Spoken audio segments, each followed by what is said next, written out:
मंगलमय मंगलकर वीतरागरी नमो ताहि जाते गए अरहंताहि हरि मंगल करि हो ग्रंथ करण के काम जाते मिले समाज सब पावे निज पद राम पावे निज पद राम।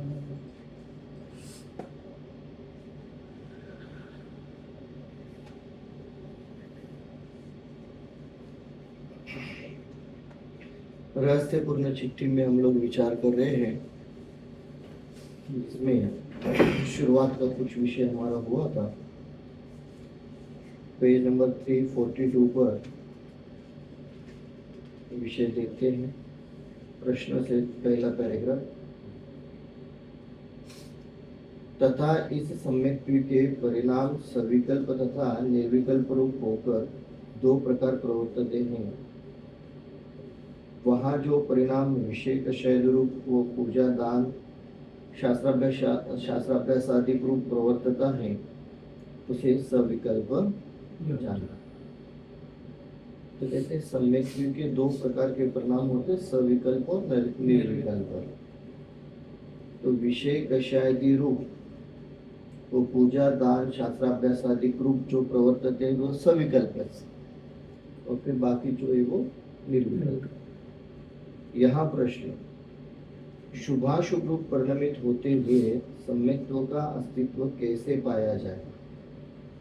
शुभ और अशुभ रूप परिणमित होते हुए भी सम्यक्त्व का अस्तित्व कैसे पाया जाए? मतलब उनका प्रश्न है कि भाई निर्विकल्प दशा में सम्यक्त्व है वो तो बिल्कुल बराबर है, पर यहाँ शुभ और अशुभ के विकल्प हो रहे हैं और आप कह रहे कि सम्यक्त्व पाया जाता है, ये कैसे संभव है? और उसका समाधान करते हैं। जैसे कोई गुमास्ता सेठ के कार्य में प्रवर्तता है, उस कार्य को अपना भी कहता है, हर्ष विषाद को भी प्राप्त होता है, उस कार्य में प्रवर्तते हुए अपनी और सेठ की जुदाई का विचार नहीं करता, परंतु अंतरंग श्रद्धा ऐसा है कि यह मेरा कार्य नहीं है, ऐसा कार्य करता गुमास्ता साहूकार है।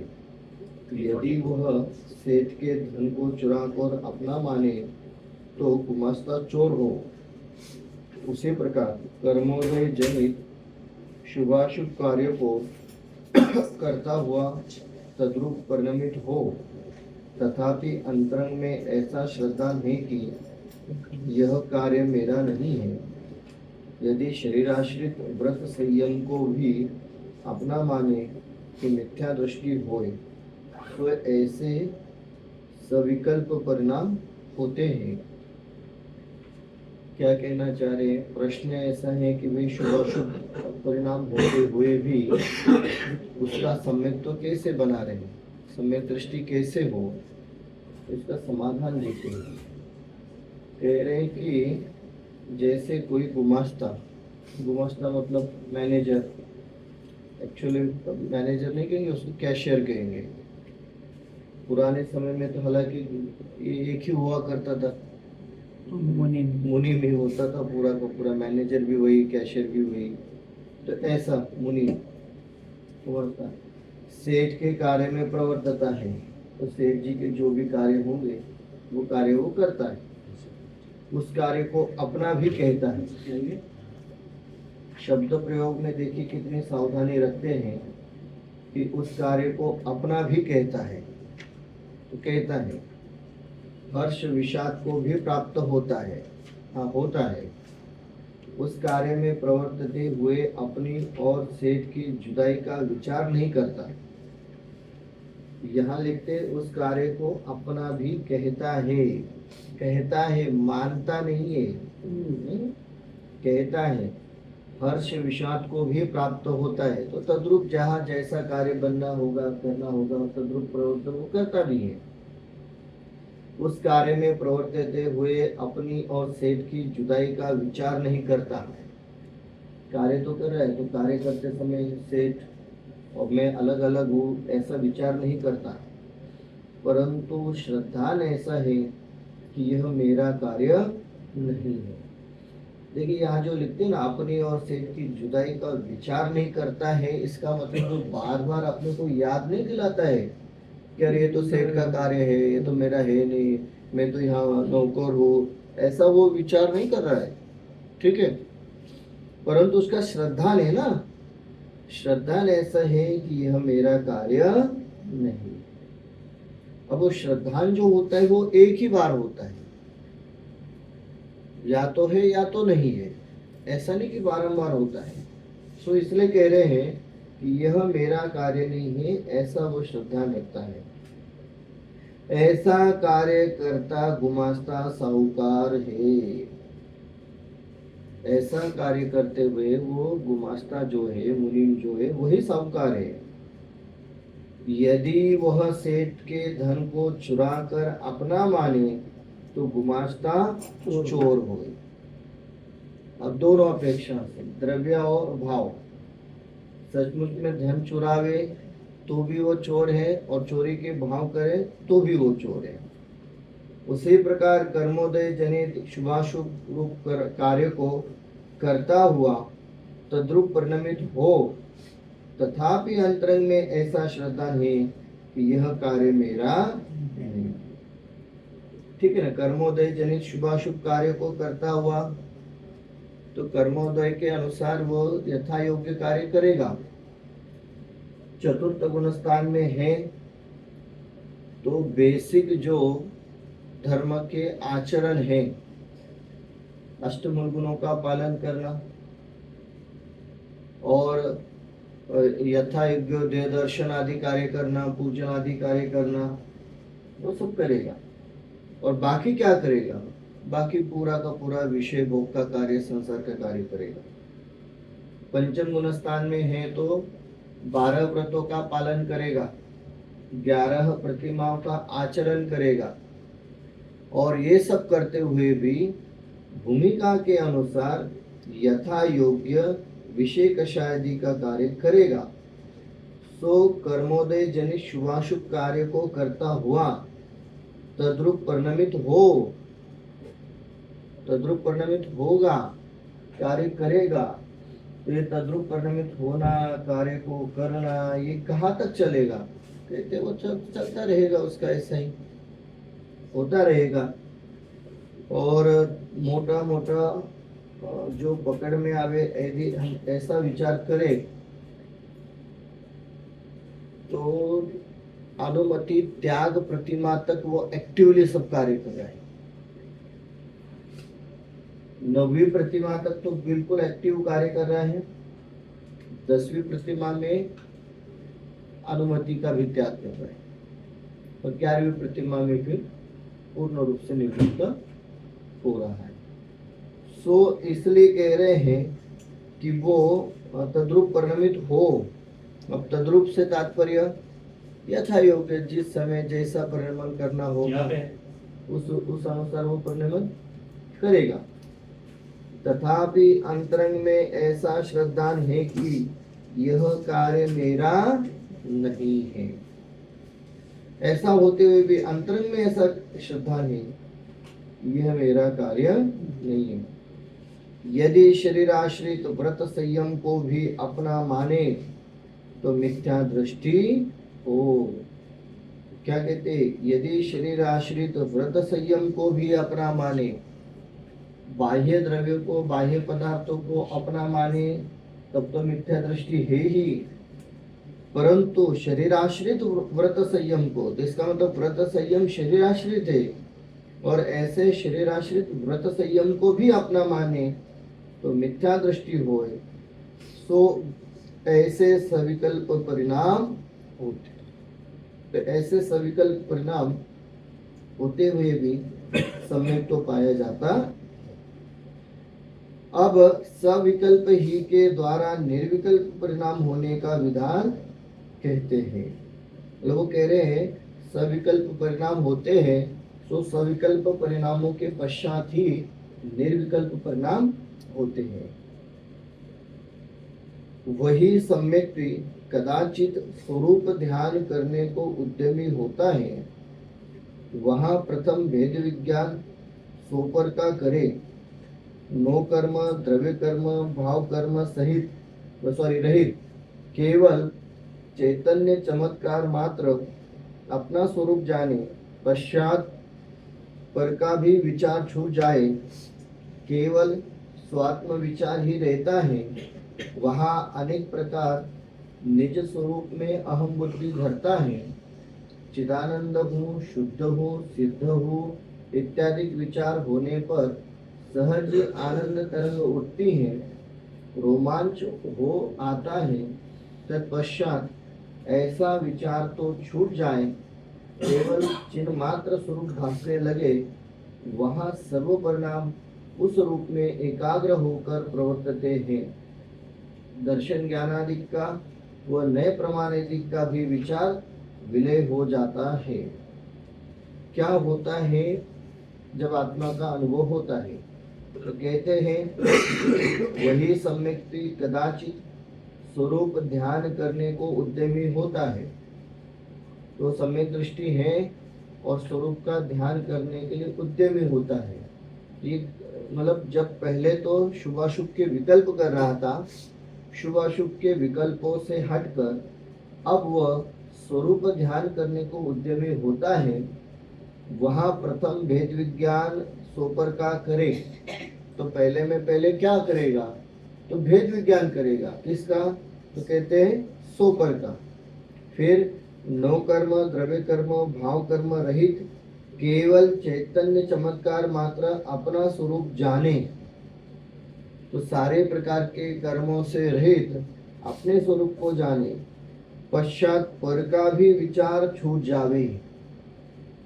अब कोई पर का विकल्प ही नहीं बचा है, वो भी विकल्प छूट जावे, केवल स्वात्म विचार ही रहता है, मात्र अपने आत्मा का ही विचार रहता है। वहाँ अनेक प्रकार निज स्वरूप में अहम बुद्धि धरता है। अब ये सब अंतरंग की क्रिया है, अंतरंग की स्थिति है। शब्दों में जितनी कही जा सकती है, टोडरमल जी साहब ने उतने शब्दों में कहने का प्रयास किया है, परंतु ये यथार्थ स्थिति तो अंतरंग की ही है। सो कहते अनेक प्रकार निज स्वरूप में अहम बुद्धि धरता है, चिदानंद हूँ, शुद्ध हूँ, सिद्ध हूँ इत्यादि विचार होने पर सहज ही आनंद तरंग उठती है।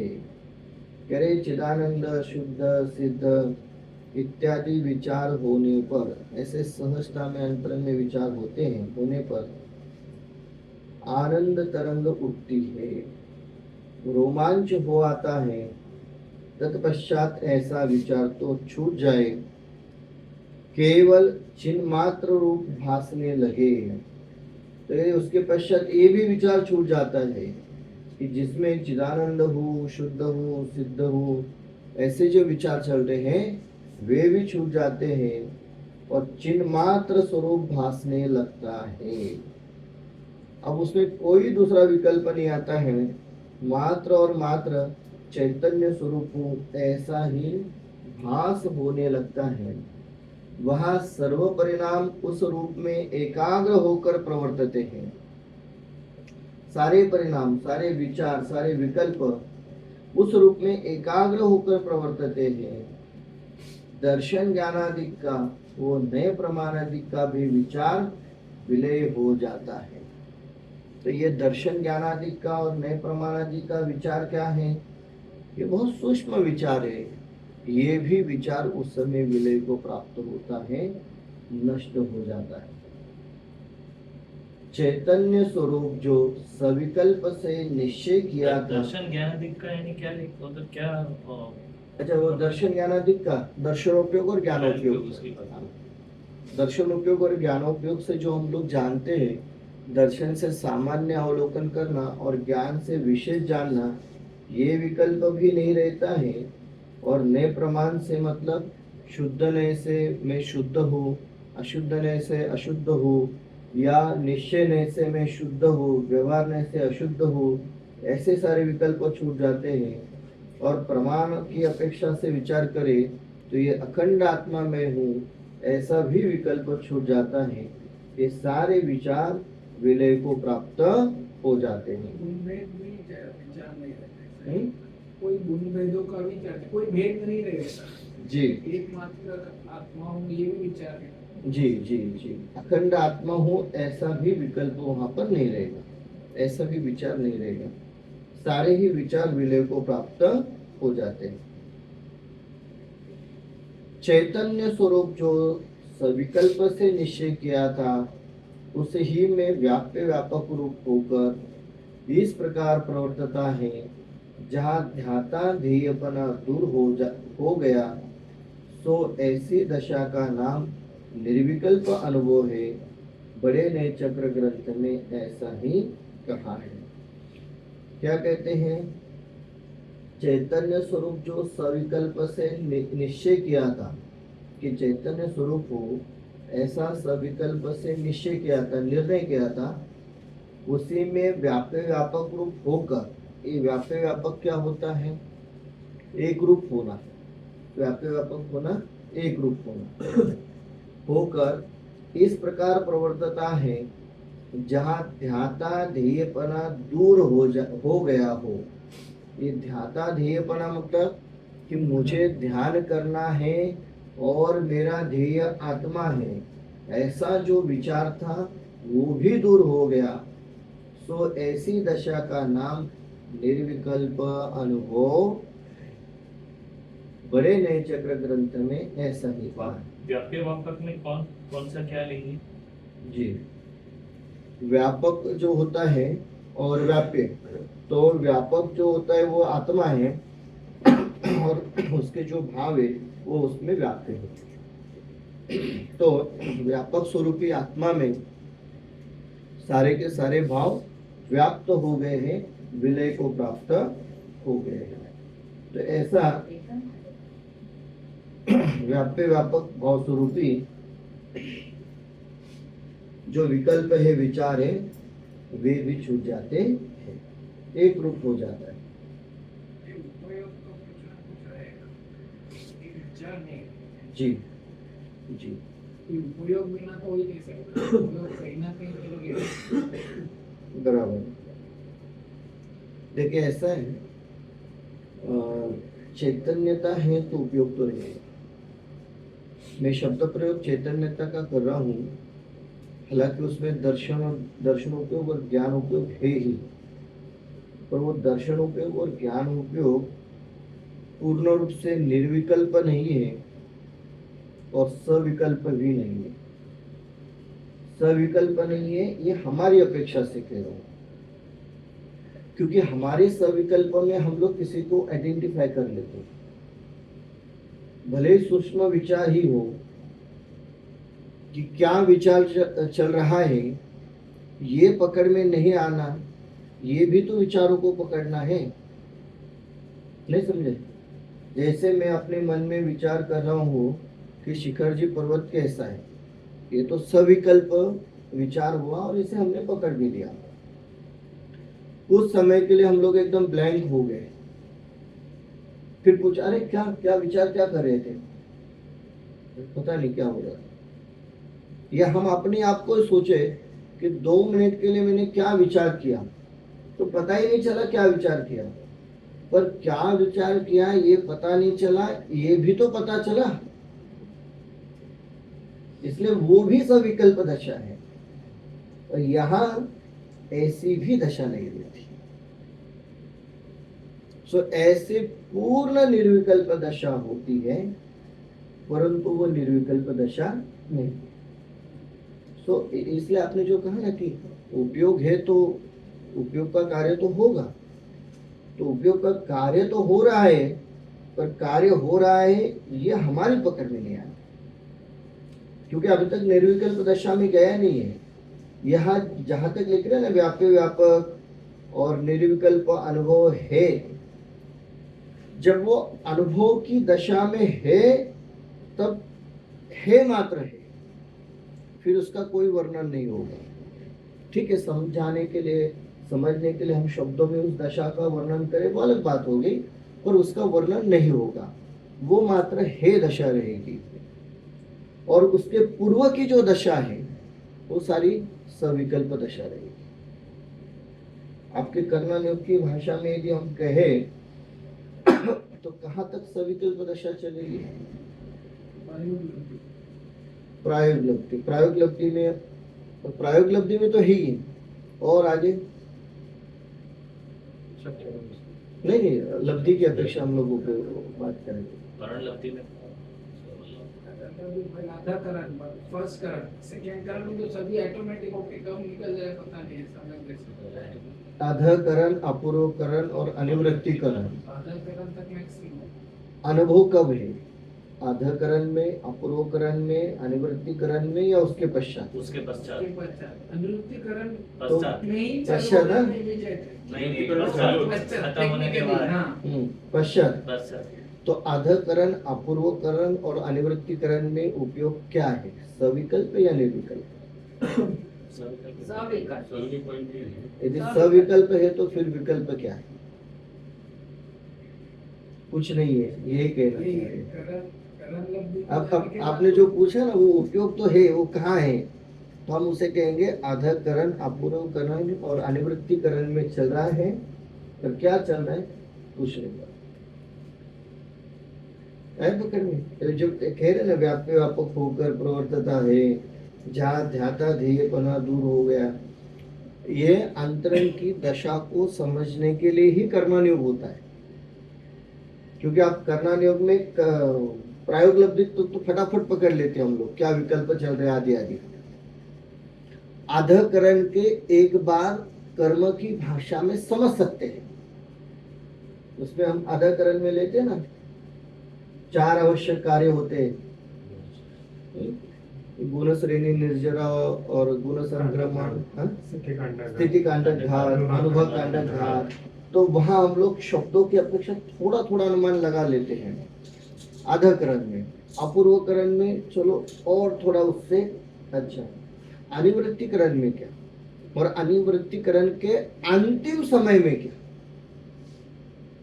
सो यहाँ वो जो दशा लेना चाहते हैं वो समझ लीजिए, अंतिम दशा की बात हो रही है। सो ऐसी दशा का नाम निर्विकल्प अनुभव है, जहां अनिवृत्तिकरण के भी परिणाम समाप्त हो गए हो। जो सूक्ष्म बातें हैं वो द्रव्यानुयोग में इतनी सूक्ष्मता से कह नहीं सकते, इसलिए उन्होंने क्या कहा कि चैतन्य स्वरूप जो सविकल्प से निश्चय किया था उसी में व्याप्य व्यापक रूप होकर इस प्रकार प्रवर्तता है। ये व्याप्य व्यापक रूप होकर प्रवर्तता है, इसका मतलब वो करण लब्धि में आया है। और जहाँ ध्याता ध्येयपना दूर हो गया तो आधाकरण, अपूर्वकरण और अनिवृत्तिकरण तीनों को एक साथ ले लिया। तो ऐसी कुछ करना नहीं, इसलिए पहले विकल्प निश्चय किया था तो वो प्रायोगलब्धि तक आया, करण लब्धि तो कुछ करना ही नहीं। इसलिए व्याप्य व्यापक वो आधाकरण तक हम लोग लेंगे और करण लब्धि में प्रवेश हो गया है। और फिर उसके बाद जहाँ ध्याता ध्येयपना दूर हो गया तो ये होने वाली स्थिति ले रहे हैं। तो आधाकरण, अपूर्वकरण और अनिवृत्तिकरण तीनों परिणामों को एक आधे वाक्य में उन्होंने पूरा कर दिया। सो ऐसी दशा का नाम निर्विकल्प अनुभव है। बड़े नए चक्र ग्रंथ में ऐसा ही कहा। अब ये बड़ा नए चक्र ग्रंथ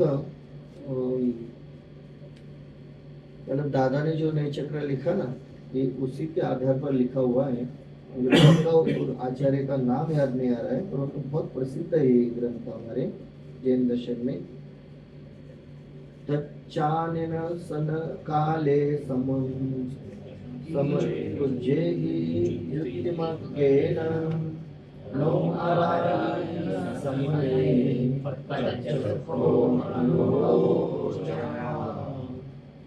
तत्व के अवलोकन अन्वेषण का जो काल, उसमें समय अर्थात शुद्धात्मा को युक्ति अर्थात नए प्रमाण द्वारा पहले जाने, पश्चात आराधन समय जो अनुभव काल, उसमें नए प्रमाण नहीं है क्योंकि प्रत्यक्ष अनुभव है। कहते हैं तत्व के अवलोकन अन्वेषण का जो काल, उसमें समय अर्थात शुद्धात्मा को युक्ति अर्थात नए प्रमाण द्वारा पहले जाने, मतलब ये आगे हम लोग प्रायोपलब्धि तक। तो पहले क्या करें, तत्वों का अवलोकन अन्वेषण करते समय उस काल में समय अर्थात शुद्धात्मा को युक्ति अर्थात नए प्रमाण द्वारा पहले जाने। तो नए और प्रमाण से हम शुद्धात्मा को जाने, पश्चात आराधन समय जो अनुभव काल, उसमें नए प्रमाण नहीं है क्योंकि प्रत्यक्ष अनुभव। तो अनुभव के समय में नए और प्रमाण रहते ही नहीं है। और समय सार ग्रंथ में कर्ता कर्म अधिकार का जो अंतिम प्रकरण है, मतलब कुछ अंतिम गाथाएं चलती है कर्ता कर्म अधिकार की, और इसी के आधार पर चलती है, जिसमें नए का विकल्प नहीं है, प्रमाण का विकल्प नहीं है। नए पक्षातिक्रांत की गाथाएं कहते हैं, नए पक्षातिक्रांत, तो वो यही कहना चाहते हैं, उसमें किसी प्रकार के नए का कोई विकल्प नहीं है क्योंकि प्रत्यक्ष अनुभव है।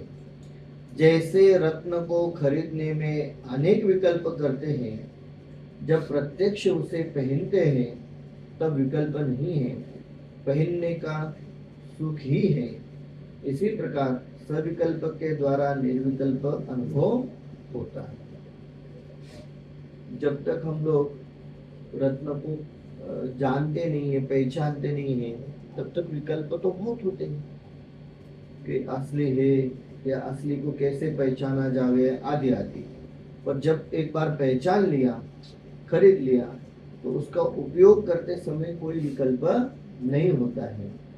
उसी प्रकार जब तक आत्मा को जानते नहीं है तब तक तो बहुत विकल्प होते हैं, और एक बार जान लिया तो अब कोई विकल्प नहीं है, मात्र उसका निर्विकल्प ही अनुभव होता है। तथा जो ज्ञान 5 इंद्रियों और 6वें मन के द्वारा प्रवर्तित है। आप एक बात नोटिस कर रहे हैं, अभी हम लोग इतना विषय पढ़ रहे हैं, इसकी भाषा शैली कैसी है? ये भाषा शैली ऐसी है जैसे हम दो दोस्त एक साथ बैठ करके कुछ चर्चा कर रहे हैं। यदि मैं आपसे पूछूं कि भाई श्रीपाल भाई ये पेन कैसे बनाते हैं, और आपकी पेन बनाने का फैक्ट्री है, तो आप मुझे बताएंगे पंडित जी ये प्लास्टिक होता है, इसको ऐसा बनाना है, ऐसा बनाना है, फिर ऐसा करना है, फिर ये होता है पेन। सो ये इस स्टाइल में भाषा चल रही है कि ऐसा अनुभव होता है। अब तक हम लोग जो पढ़ते आ रहे हैं ना 9वें अधिकार तक, वहां जो भाषा शैली थी वो टेक्निकली थी कि ऐसा होता है, और यहाँ अनुभव की भाषा चल रही है। तो ये जो श्रेष्ठ लेखक होते हैं उनकी भाषा शैली में बहुत फर्क है। वो यहाँ ये नहीं कह रहे हैं कि ऐसा होता होगा या होता है, टेक्निकली ऐसा होता है मतलब ये अनुभव कह रहे हैं कि ऐसा सब कुछ उसमें हो रहा है। इसलिए यहाँ देखो, जैसे हम किसी को कुछ समझा रहे हैं ना अपने अंदर की बात, तो वो फ्लो में चलती है, कहीं फ्लो रुकता नहीं है। सो ऐसे कंटिन्यूटी चल रही है यहाँ पूरी की पूरी। फिर कहता हूँ, इसलिए यहाँ कोई प्रश्न नहीं है। अब तक हम जो पढ़ते आ रहे हैं वो प्रश्नोत्तर शैली में पढ़ते आ रहे हैं कि शिष्यों को प्रश्न होता है या उनके मन में शंका होती है। तो यहाँ ऐसा कोई प्रश्न नहीं, कोई शंका नहीं है, सीधी सीधी बात है, ऐसा होता है। फिर कहते हैं तथा जो ज्ञान 5 इंद्रियों व छठवें मन के द्वारा प्रवर्तता था, वह ज्ञान सब ओर से समेटकर इस निर्विकल्प अनुभव में केवल स्वस्वरूप सन्मुख हुआ। क्योंकि वह ज्ञान सूक्ष्म रूप है, इसलिए एक काल में एक ज्ञेय ही को जानता है। वह ज्ञान स्वरूप जानने को प्रवर्तित हुआ, तब अन्य का जानना सहज ही रह गया। वहाँ ऐसी दशा हुई कि बाह्य अनेक शब्दादिक विकार हो तो भी स्वरूप ध्यानी को कुछ खबर नहीं। इसी प्रकार मति ज्ञाना भी सो सन्मुख हुआ तथा नयादिक के विचार मिटने पर शुद्ध ज्ञान भी सो सन्मुख हुआ, स्वरूप सन्मुख हुआ। क्या कहते हैं? तथा जो ज्ञान 5 इंद्रियों और छठवें मन के द्वारा प्रवर्तता था। तो हमारा जो ज्ञान है वह 5 इंद्रियों और मन के द्वारा प्रवर्तन कर रहा था। वह ज्ञान सब ओर से मिटकर इस निर्विकल्प अनुभव में केवल स्वरूप सन्मुख हुआ। तो अब वो जो ज्ञान था सब ओर से मिटकर मतलब 5 इंद्रिय और मन के द्वारा जो भी विकल्प हो रहे थे, सारे विकल्पों से हट करके अपने स्वरूप की ओर ही सन्मुख हुआ। क्योंकि वह ज्ञान सूक्ष्म रूप है। तो हमारा जो वर्तमान का ज्ञान है वो कैसा है? तो कह रहे हैं ये सूक्ष्म रूप है। और ये जो सूक्ष्म ज्ञान है इसका एक नियम होता है, वो एक समय में एक ही विषय को अपना ध्यान का ध्येय बनाता है, ज्ञान का ज्ञेय बनाता है। तो सूक्ष्म रूप होने के कारण से इसलिए एक काल में एक ज्ञेय ही को जानता है। तो वर्तमान में अब वो ज्ञान सब ओर से मिट करके अनुभव दशा में लगा है, तो वो ज्ञान स्वरूप जानने को प्रवर्तित हुआ, तब अन्य का जानना सहज ही रहेगा। एक समय में एक जानेगा, अब वो अपने स्वरूप को जानने में लगा है, तो अन्य का जानना अपने आप ही रह गया मतलब वो कह रहे कि उस ओर ध्यान ही नहीं है तो जानना ही नहीं हो रहा। मतलब ऐसी सहजता दिखा रहे हैं जैसे लोक व्यवहार में हम लोग विचार करें, भाई हम लोग कहीं बाहर गए घूमने के लिए और कुछ सामान हमने रूम पर रखा है और किसी कारणवश हम उलझ गए और बैग लेकर के चल पड़े, तो हम कितनी सहजता से कहते हैं कि वो रह गया। क्यों रह गया? क्योंकि हमारा ध्यान कहीं और चला गया तो वो सामान रह गया। सो ऐसे यहाँ कहना चाहते हैं कि भाई जब उपयोग अपने आत्मा को जानने में लग गया तो बाकी का जानना रह गया। और शब्द प्रयोग किया सहज ही रह गया, कोई बुद्धिपूर्वक प्रयास नहीं किया, ऐसे ही रह गया। शुद्ध योग की जो स्थिति है तब क्या है जी, जब शुद्ध परिणति है, शुद्ध दृष्टि है, शुद्ध परिणति है, पर शुद्ध को योग नहीं है, तब तो उसको ज्ञान में बाकी सब खाएगा। जी जी।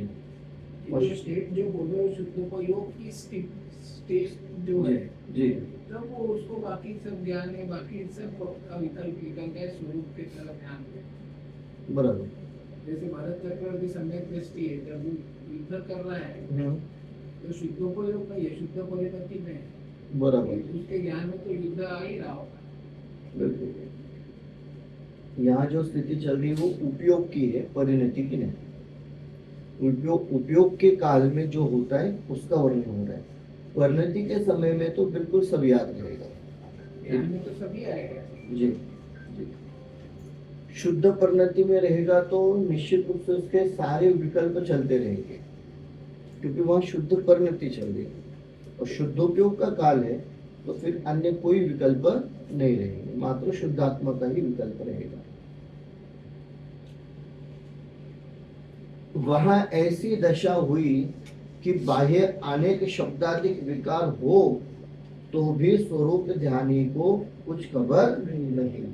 कि ऐसा नहीं है कि बाहर में कोई आवाज नहीं होगी, वो कह रहे बाहर में बहुत सारे शब्दाधिक हो सकते हैं, मतलब बहुत आवाज हो सकती है, अन्य भी कार्य हो सकते हैं, पर स्वरूप ध्यानी को कुछ खबर नहीं है। इस प्रकार मति ज्ञाना भी स्वरूप सन्मुख, हाँ मति ज्ञान भी स्वरूप सन्मुख हुआ। अब ये मति ज्ञान भी स्वरूप सन्मुख हुआ, ऐसा क्यों कहना चाह रहे हैं कि मति ज्ञान और शुद्ध ज्ञान जो है वो अल्प दशा में दो ज्ञान होते हैं, आगे की दशा में अवधि ज्ञान मन परिज्ञान होते हैं, और पूर्ण दशा में केवल ज्ञान होता है। तो कह रहे मति ज्ञान भी जो है ये भी स्वरूप सन्मुख हुआ, तथा नयादिक के विचार मिटने पर शुद्ध ज्ञान भी स्वरूप सन्मुख हुआ। तो ये मति ज्ञान और शुद्ध ज्ञान की अपेक्षा से वर्णन करना चाह रहे हैं कि मति ज्ञान भी सन्मुख हुआ और शुद्ध ज्ञान भी स्वरूप सन्मुख हुआ। मति ज्ञान के लिए देखो उन्होंने सारे विकल्पों को दूर करने की बात कही, और शुद्ध ज्ञान के लिए नयादिक के विचार मिटने पर कहा। तो सहज आने वाले विकल्पों को मति ज्ञान में लिया और विशेष विकल्पों को शुद्ध ज्ञान में लिया। हालांकि मति ज्ञान और शुद्ध ज्ञान होते दोनों एक साथ ही है, ऐसा होने पर भी यहाँ मति ज्ञान और शुद्ध ज्ञान को अलग अलग करके क्यों लेना चाह रहे, या अलग अलग इनको क्यों लिया? क्यों मति ज्ञान और शुद्ध ज्ञान क्या है? विशेष ज्ञान, पांच इंद्रियों और मन के द्वारा जिसे जानते हैं वो मति ज्ञान, और मति ज्ञान ने जिसे जाना उसी को विस्तार से जानना, उसका नाम शुद्ध ज्ञान। ये तो बहुत मोटी मोटी व्याख्या होती है, हालांकि जो कुछ जाना वो सब शुद्ध ज्ञान है। टेक्निकली यदि हम विचार करें तो जो कुछ जाना वो सब शुद्ध ज्ञान ही है। जैसे हमने कोई कलर देखा, हमने अचानक से रेड कलर देख लिया, तो वो मति ज्ञान है या शुद्ध ज्ञान है? दोनों है। इंद्रिय द्वारा कॉन्शियस और सबकॉन्शियस माइंड, कॉन्शियस माइंड मति ज्ञान, सबकॉन्शियस माइंड शुद्ध ज्ञान है। तो रेड कलर जाना पहले जाना होगा, रेड देखा ना, वो रेड भी है, दोनों है, वो कॉन्शियस और सबकॉन्शियस। देखिए मति ज्ञान और शुद्ध ज्ञान का स्वरूप ऐसा है, पांच इंद्रियों और मन के द्वारा अवग्रह, इहा, आवाय और धारणा तक पहुंचते हैं तो वो मति ज्ञान है, और मति ज्ञान ने जिसे जाना है उसी को विशेष रूप से जानना वो शुद्ध ज्ञान है। तो मति ज्ञान ने जाना कि कुछ है, निर्णय हो गया, या कलर है ऐसा निर्णय हो गया, वो मति ज्ञान, और रेड है ये भी जान लिया, ये भी मति ज्ञान, और जैसे का रेड कलर है तो शुद्ध ज्ञान। हालांकि वो बहुत फास्ट प्रोसेस होने वाली है, मति ज्ञान शुद्ध ज्ञान दोनों साथ साथ में ही चलते हैं। ऐसा होने पर भी यहाँ जो मति ज्ञान और शुद्ध ज्ञान में भेद किए उसके पीछे एक ही कारण है कि सामान्य रूप से उन्हें ये कहना था कि जो भी विकल्प चल रहे वो सब मति ज्ञान है, और अध्यात्म की अपेक्षा से नए प्रमाण के माध्यम से आत्मा के जो हम लोग विशेष भेद कर रहे हैं या आत्मा को विशेष रूप से जान रहे हैं वो शुद्ध ज्ञान है। तो सामान्य विकल्प भी नहीं है और विशेष विकल्प भी नहीं है, ये समझाने के लिए मति ज्ञान और शुद्ध ज्ञान दोनों को अलग किया है। इसलिए उन्होंने कहा मति ज्ञान भी स्वरूप सन्मुख हुआ और शुद्ध ज्ञान भी स्वरूप सन्मुख हुआ। इसलिए शुद्ध ज्ञान के लिए विचार शब्द जी जी जी, इसलिए मति ज्ञान में क्या हो रहा है, सामान्य जो विकल्प आ रहे हैं वो सब मति ज्ञान में ले लिए, और जहाँ विशेष उपयोग लगा करके विचार किया जा रहे हैं उसे शुद्ध ज्ञान में लिया।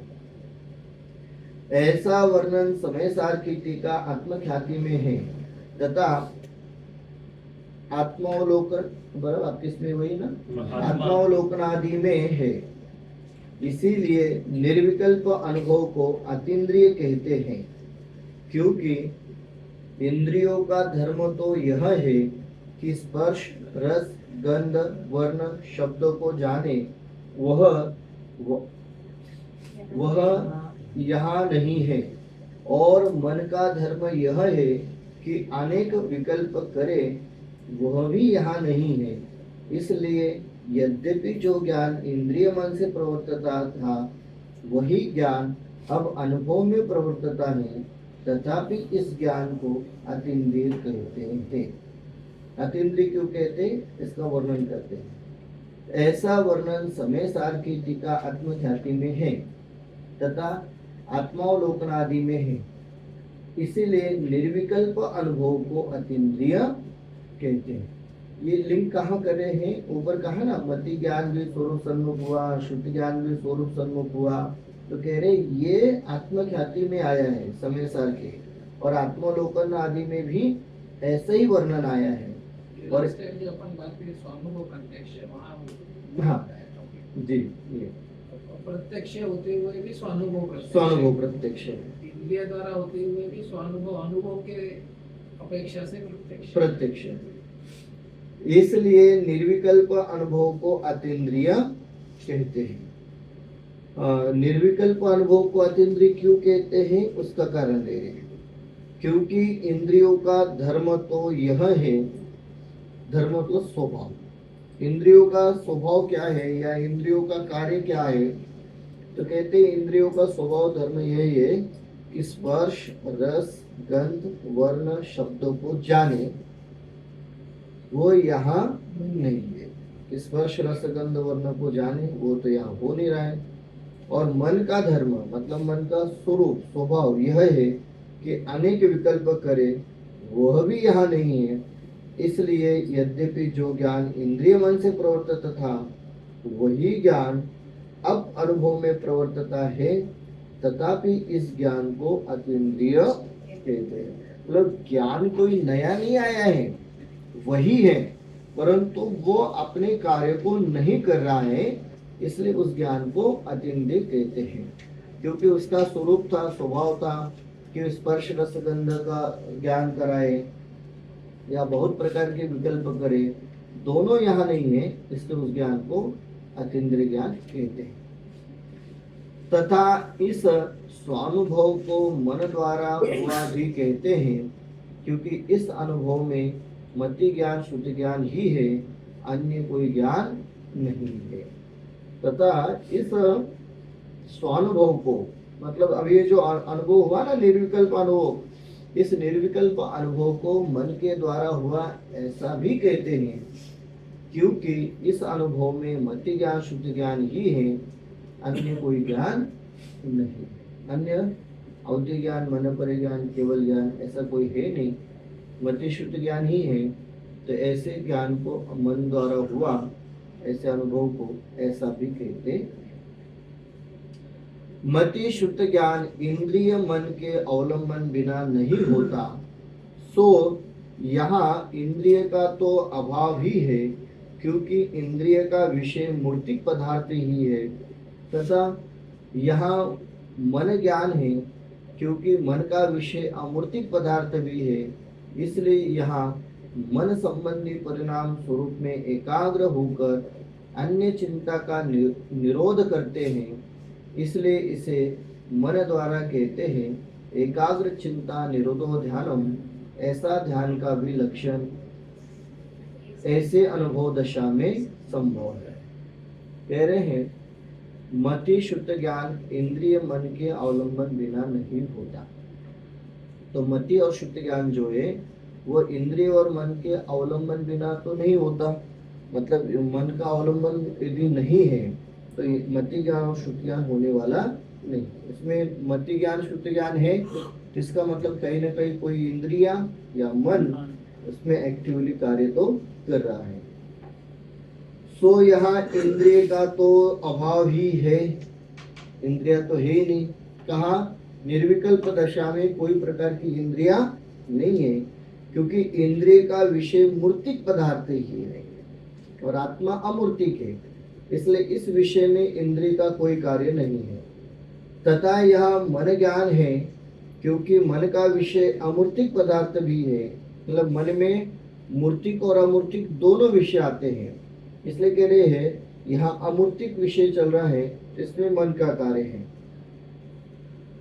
इसलिए यहाँ मन संबंधी परिणाम स्वरूप में एकाग्र होकर अन्य चिंता का निरोध करते हैं।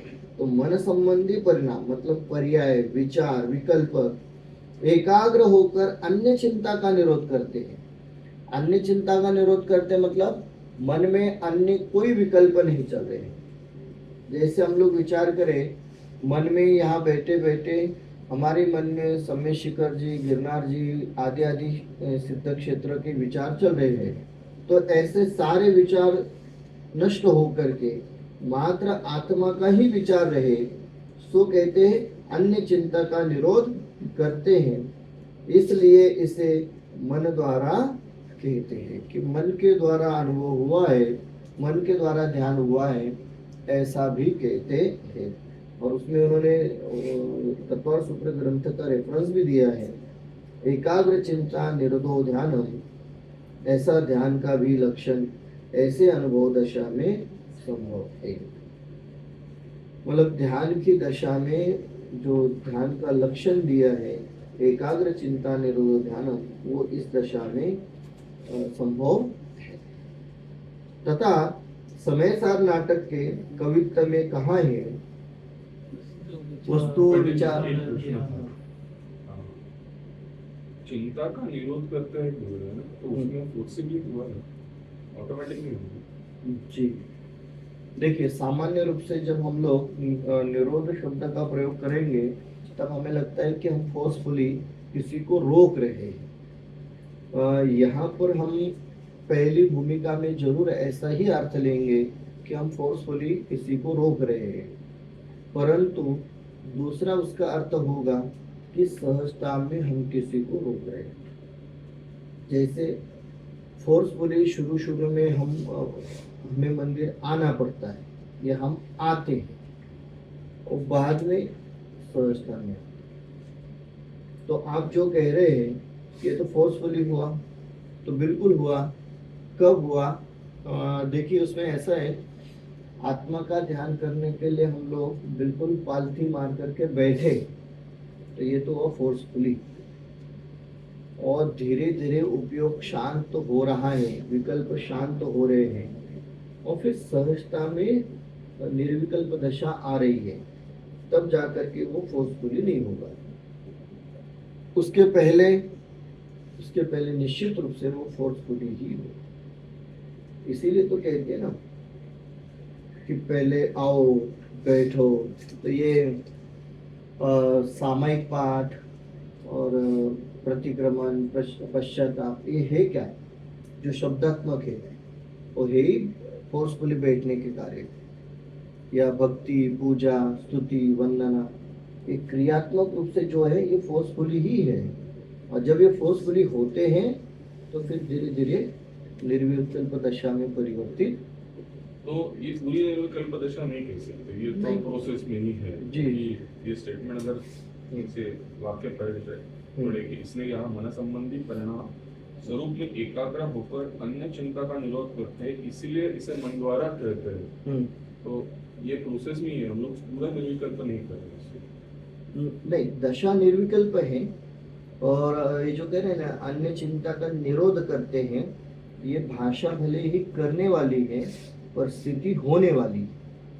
और यदि इसके पहले आप चलेंगे कि मति ज्ञान, श्रुति ज्ञान इंद्रिय मन के आलम्बन बिना नहीं होता, सो यहाँ इंद्रिय का तो अभाव ही है, क्योंकि इंद्रिय का विषय मूर्तिक पदार्थ ही है। यहाँ तक जो दशा चल रही थी वो बिल्कुल फोर्सफुली कहो या पर्पसली कहो हो रही थी।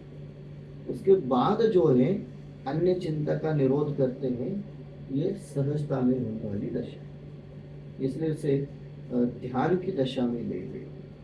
तो कर्म करनाने की भाषा में कहें तो प्रायोगिक लब्धि तक जो हम कार्य कर रहे हैं वो बिल्कुल फोर्सफुली कहो या पर्पसली कहो, और करण लब्धि का कार्य सहजता। प्रायोगिक लब्धि तक बैठेंगे तो ही करण लब्धि का कार्य होगा।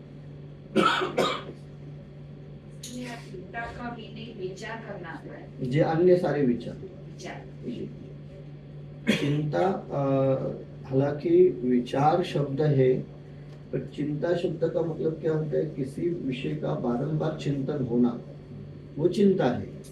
और एक बार विचार आवे, वो विचार है, चिंतन है। तो चिंता हो या चिंतन हो, दोनों का भी अभाव।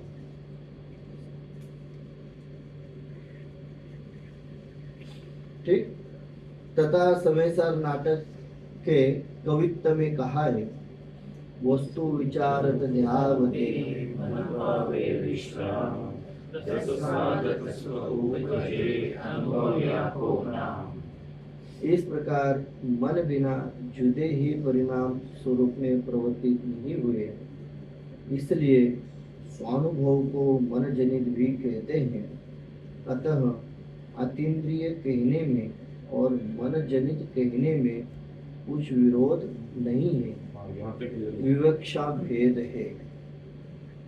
तो ऊपर वाले में क्या है ना, वस्तु विचारत ध्यावते मन पावे विश्राम, वस्तु का विचार करते करते मन पावे विश्राम। मन पावे विश्राम मतलब मन एक स्थान पर विश्राम पाता है, रुक जाता है। रस स्वादत सुख उपजे, रस स्वादत एक वस्तु का रस का स्वाद लेते हुए सुख उपजे, सुख उत्पन्न होता है। अनुभव या को नाम, इसी का नाम अनुभव। इस प्रकार मन बिना जुदे ही परिणाम स्वरूप में प्रवर्तित नहीं हुए। मन बिना, अब मन विश्राम पाया है ना, तो उसके बिना कोई दूसरे विचार स्वरूप में प्रवर्तित नहीं हुए, इसलिए स्वानुभव को मन जनित भी कहते हैं। मतलब एक ही विचार चला, अन्य विचार नहीं चले।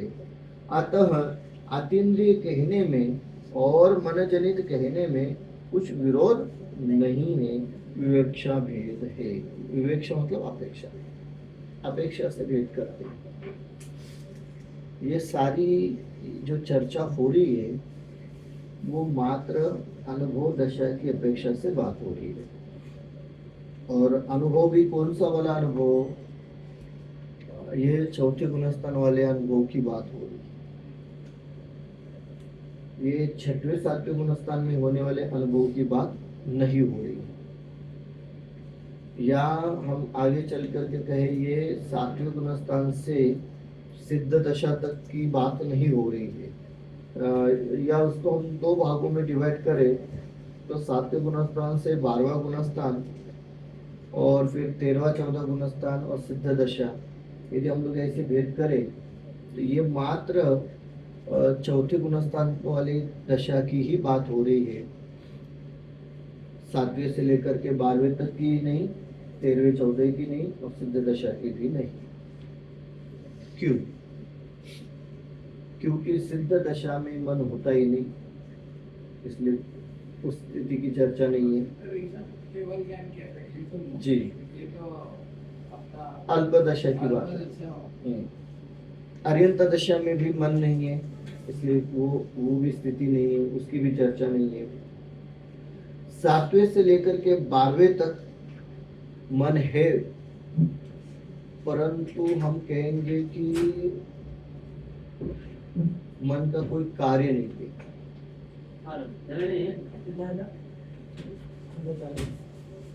मन का कोई कार्य नहीं या मन का कोई विकल्प नहीं, इसलिए उसे भी यहाँ पर नहीं लेना चाहिए। थोड़ा ध्यान से सुनना। सातवें से 12वें तक न मन का कोई कार्य है, न मन का कोई विकल्प है, इसलिए उसकी भी बात नहीं करना चाहेंगे। सातवें से चौथे वाले में अभी और 5वें वाले में अभी मन के विकल्प चल रहे थे और वही मन के विकल्प निर्विकल्प दशा में परिवर्तित हो गए। क्या भेद रह गया दोनों दशाओं में, चौथे 5वें में और 7वें में और आगे की दशा में? देखिए ऐसा है, चौथे में तो एक कषाय चौकड़ी का ही अभाव हुआ है और अनुभव दशा में पहुंचने के लिए या पहुंचने से पहले बहुत विकल्प चल रहे थे। क्योंकि अज्ञा अनादिकालीन मिथ्या दृष्टि है, तो अनादिकालीन मिथ्या दृष्टि निर्विकल्प दशा को प्राप्त करना है तो बहुत विकल्प चल रहे थे, इसलिए उसका जो विकल्प है, उसका जो मन है, वो मन एक स्थिति में, एक विषय में, एक आत्मा के स्वरूप विचार में निर्विकल्प हुआ है, इसलिए से मन जनित कह रहे हैं। परंतु सातवें गुणस्थान में ऐसा नहीं है। सातवें गुणस्थान में तीन कषाय चौकड़ी का अभाव हुआ है। सो तीन कषाय चौकड़ी के अभाव होने के कारण से वहाँ जो अनुभव चल रहा है वो पूर्ण रूप से निर्विकल्प चल रहा है, उसमें मन का कोई विकल्प ही नहीं। मन तो है, जी मन तो है, जी मन का विकल्प भी एक ही है, बाकी कोई नहीं है। हम्म। आत्मा ही एक स्वरूप दशा ही एक विकल्प है। बराबर। इसलिए मन का विकल्प चौथे में और सातवें में फर्क क्या है? जी कषाय को दृष्टि से ठीक है, तीन कषाय चौकड़ी का वहाँ अभाव हुआ। मन तो है, अभी भी मति ज्ञान शुद्धि का अनुभव ही तुम्हारा सातवें गुणस्थान में है ना। बराबर।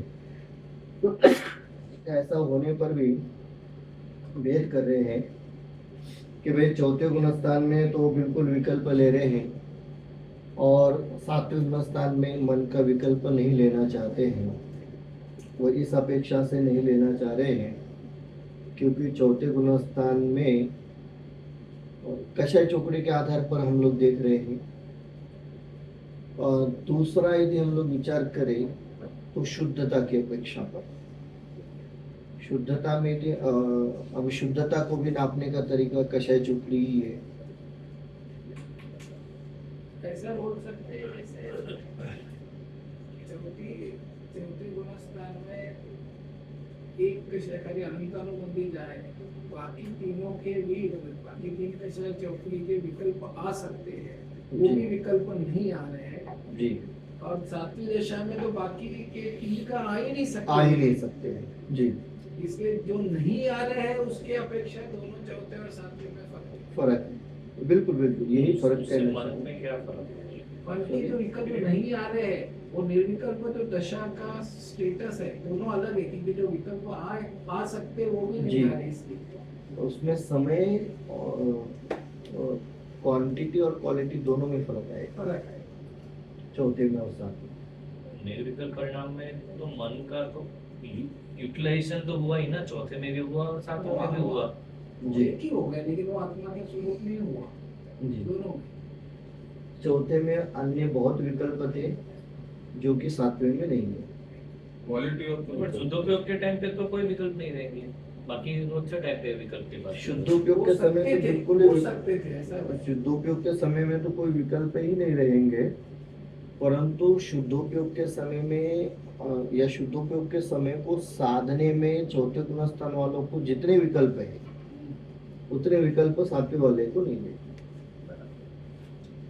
एक दूसरा पॉइंट ऑफ व्यू ये हो सकता है कि ज्ञान के हिसाब से भी हो जी। कि जब शुद्धोपयोग होता है तो कौन से ज्ञान से होता है? शुद्धोपयोग मति शुद्ध ज्ञान से होता है और जी। मति शुद्ध ज्ञान इंद्रिय जनित ज्ञान। जी तो जब भी शुद्धोपयोग हो रहा है केवल ज्ञान से पहले, तब वो मति शुद्ध से ही हो रहा है। जी और मति शुद्ध में इंद्रिय का नहीं लेकिन मन का यूज हो रहा है, रूल है। इसीलिए मन की बात की हुई है जी कि 12वें गुणस्थान तक जब तक केवल ज्ञान नहीं हुआ है तब तो आपको मति शुद्ध का ही उगाड़ है। जी जी तो जब भी शुद्धोपयोग हो रहा है तब मति शुद्ध ज्ञान है, जी जी। तो मन मन अवलंबन है। मन का अवलंबन है, बिल्कुल है, मन का अवलंबन है, परंतु एक जो ही विकल्प में है, जी हाँ सिर्फ स्वरूप में है, स्वरूप स्वरूप में में इसलिए निर्विकल्प भी बोलते हैं और मन जनित भी इसके कहते लिए तो इंद्रियातीत भी बोलते हैं, पर- लेकिन एक एंगल से मन मन ही- द्रव्यान योग में पूछोगे तो अतीन्द्रिय है, हाँ। कर्णान योग में पूछोगे तो इंद्रिय इंद्रिय है। जनित है, मन इंद्रिय मन जनित। मन ये मन मन ही है। हाँ। इसलिए विवक्षा का भेद है। विवक्षा का भेद। और इसलिए जब भी वो एक्सप्लेन करते हैं कि सिर्फ संगीत पंचेंद्रिय को क्यों हो सकता है, हाँ क्योंकि मन जितना उगाड़ होना चाहिए ज्ञान का ज्ञान का तभी वो कर पाए। कर पाए, और बिना मन के हो ही नहीं सकता क्योंकि वो भेद ज्ञान नहीं कर पाएगा। हाँ पहले लंबी नहीं में घुसे। ठीक है, तो इसलिए कहते हैं इस प्रकार मन बिना जुदे ही परिणाम स्वरूप में प्रवर्तित नहीं हुए, इसलिए स्वानुभव को मन जनित भी कहते हैं अतः अतीन्द्रिय कहने में और मनजनित कहने में कुछ विरोध नहीं है, विवक्षा भेद है। अपेक्षा की अपेक्षा से ही भेद। ठीक, इतना विषय लेते हैं, फिर आगे और प्रश्न करके कुछ स्पष्टता देना चाहते हैं।